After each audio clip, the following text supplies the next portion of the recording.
Guy yankwana ngamba ngenda promoting ebivugo bye Uganda wano nze best promoter nina endorsements nyingi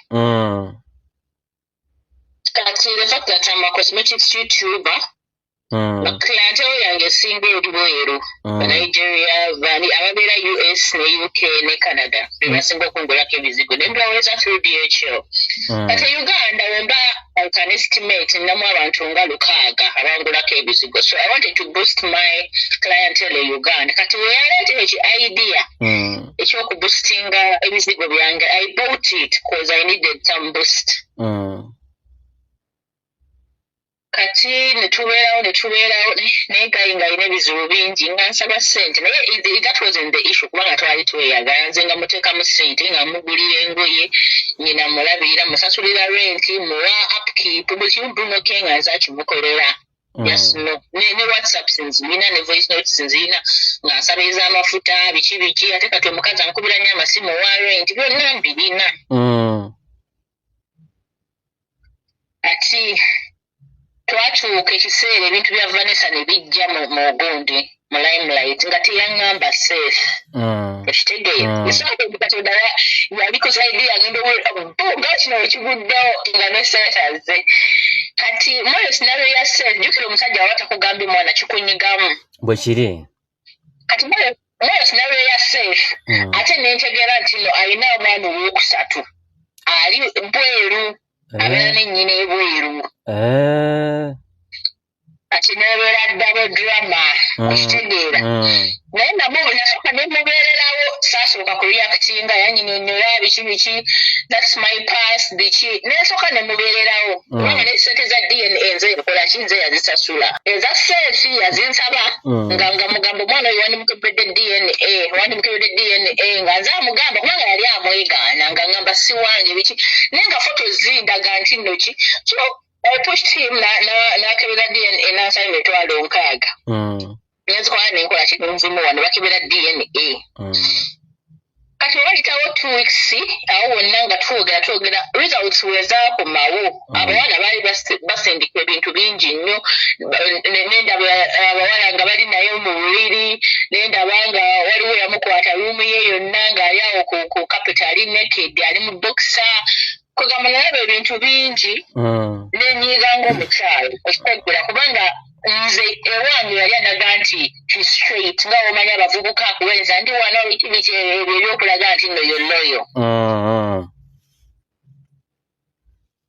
kati before ebintu bya seete ebyokuvaawo Bruno yali ansaba omwana nga ngamba n'owofuna olubuto ekisooke tuzaale kati enze nina omwana omu gwenzizaako wa myaka 7 kati Bruno it so happened ayina enkwasa oyo omwana nno ayanguwa kubanga he may be pregnant in only 4 months ayina tageti it so happened kulabanga tageti weeri musajja wa ntomo antomo simunene ngawe wamanya wamanya naye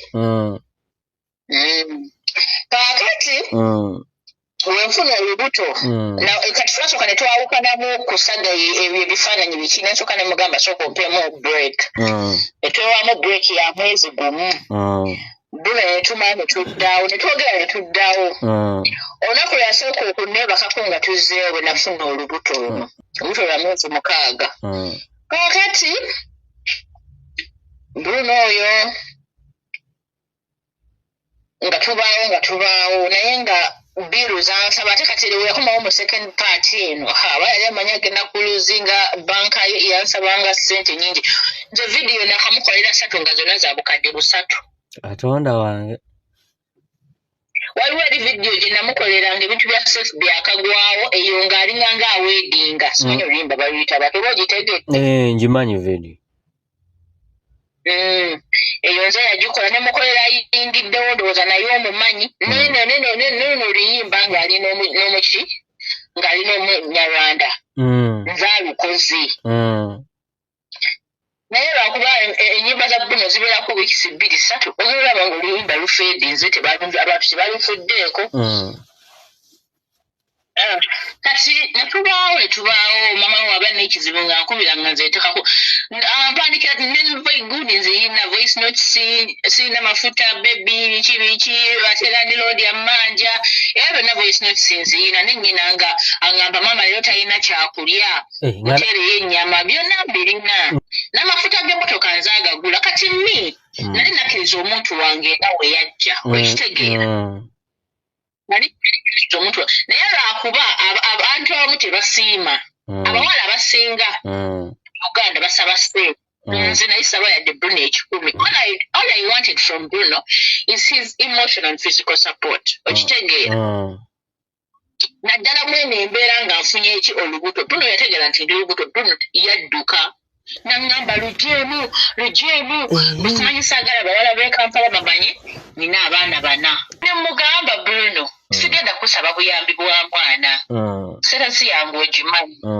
All I need is your presence and your help. Nga omanyi antenatal, bichi, otambula mutu tambudeko awo, bichi. Ebintu ebibera physical during pregnancy. It's all I wanted.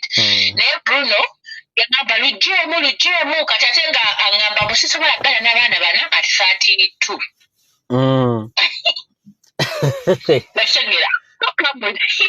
Ate nga kati yali yeegatta naawe yali amanyi yeegasse na musajja munne webali nnyo kakati ate katonda wamuviiramu omwana gwenzako nga webugambe wa myaka 7 kati ate mi am 34 kati ndi mu age ezaala kati nfunye opportunity I've been dating now wakati mwana wange, but I didn't get pregnant with the men I was with.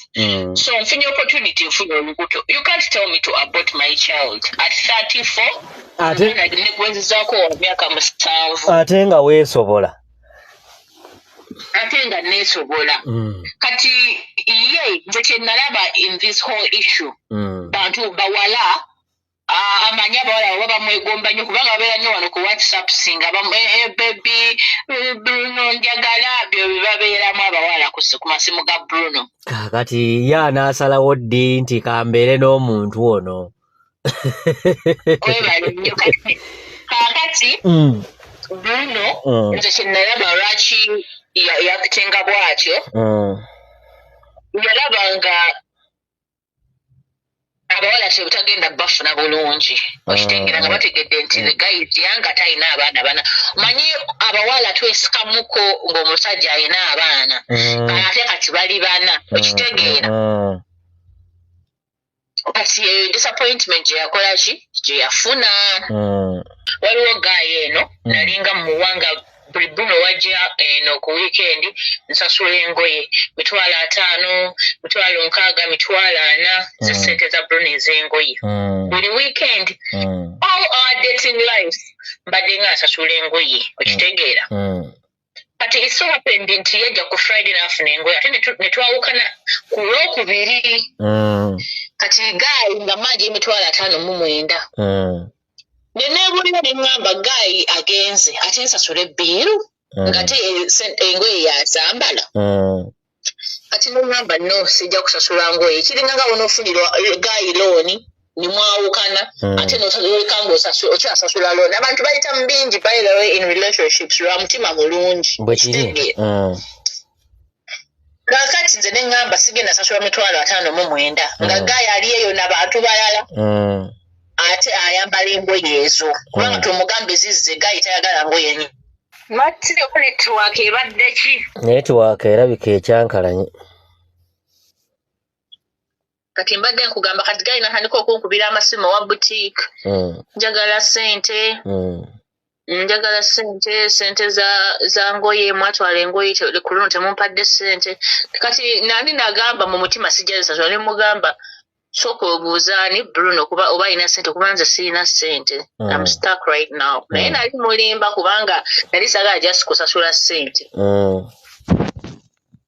kati gayi yabeerako ku ekyo like for 3 weeks kati the 4th week yagenda ku police n'atuloopa nze ne Bruno nti tetwasasula ngoye ze police yakubira Bruno Bruno n'avuma abapoliisi n'abagamba I'm the Bruno of Uganda tewali kye musobola kunkola munene mu country eno. I have connections za Farida zonna nzirina.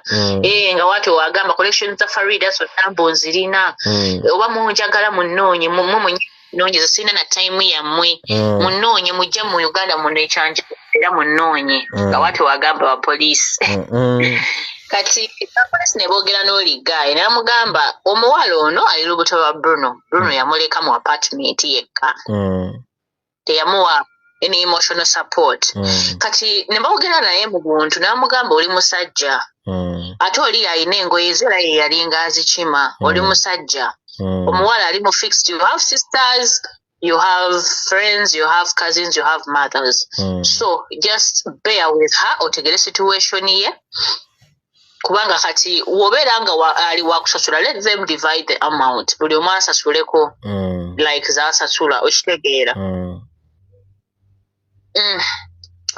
Kati munnange nga nze bangamba muwe emitwalo 15. Kati ne bamugamba genda okubira Bruno essimu akuwe ssente kubanga omuwala ali mu fix.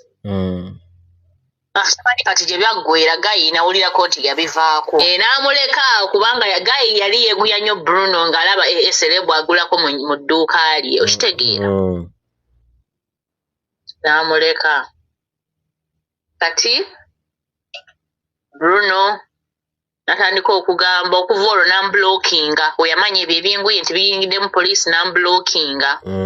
Natandika okugamba kati maama we abeere ne mukono kubanga fe twakula ffenna by the way ne Bruno twakula ffenna. Kyova olaba nali mukkiriza lwakuba we yagenda e Kampala n'abula.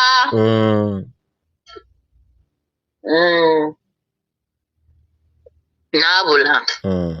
Kati yali yakomawo bukomi n'eyo strategy y'ebizigo nti ngenda ku advertisinga biki nga gye wenkugambye. Ya advertisinga naye tebyakola. Yansaba emitwalo 5 mbagenda kozesa the best video shoot amba bashootingira video.